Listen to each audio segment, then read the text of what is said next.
আমি যদি আমার মাকে জিজ্ঞেস করতাম যে আপনি কি চান আপনার সাথে যে অবিচার অন্যায় হয়েছে তার প্রতিশোধ আমি নেই, কারণ সেই প্রতিশোধ নেবার ক্ষমতা আল্লাহ রাব্বুল আলামিন আমাকে দিয়েছেন। আমার মায়ের সন্তান হিসাবে আমি নিশ্চিত আমার মা আমাকে বলতেন,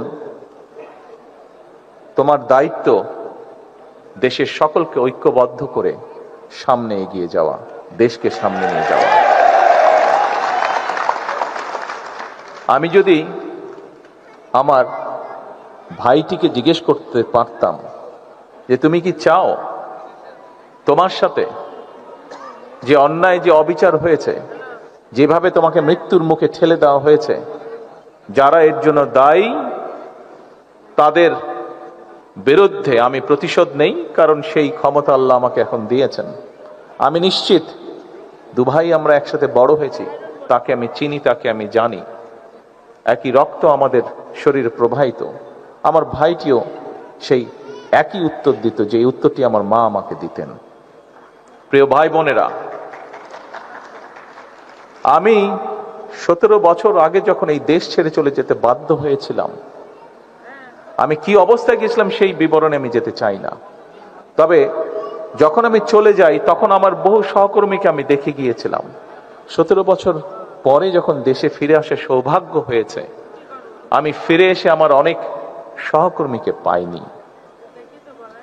আমি জুলাই আন্দোলনের আগেও আমার বহু সহকর্মীকে দেখেছিলাম,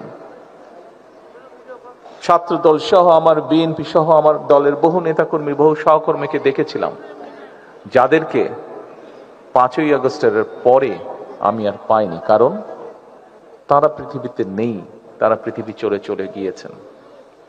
আমি 17 বছর আগে যখন এই দেশ ছেড়ে চলে গিয়েছিলাম বাধ্য হয়ে, তখন আমার বহু সহকর্মীকে দেখে গিয়েছিলাম, সুস্থ সবল এক তরুণ যুবক।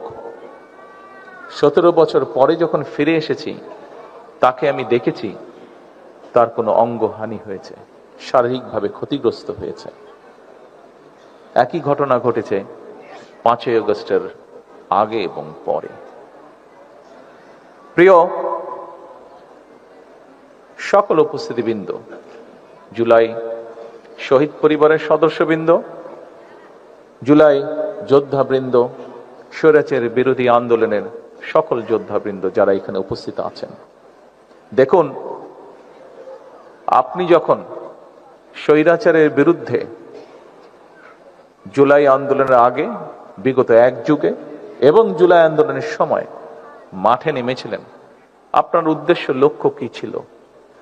আপনার উদ্দেশ্য ছিল এই দেশ, এই দেশের জনগণ, এই দেশের মাটি, এই দেশকে এমন একটি দেশে রূপান্তর করা যেখানে মানুষ তার অধিকার, তার যোগ্যতা সবকিছু নিয়ে সম্মানের সঙ্গে বেঁচে থাকবে। এই দেশের মানুষ নিরাপদে চলবে, তার যোগ্যতা অনুযায়ী তার প্রাপ্য সম্মান সে পাবে, তার ন্যায্য অধিকার সে পাবে। এর ভিতরে অনেকগুলো বিষয় আছে। অবশ্যই আপনারা যেই ত্যাগ স্বীকার করেছেন তার মূল্যায়নও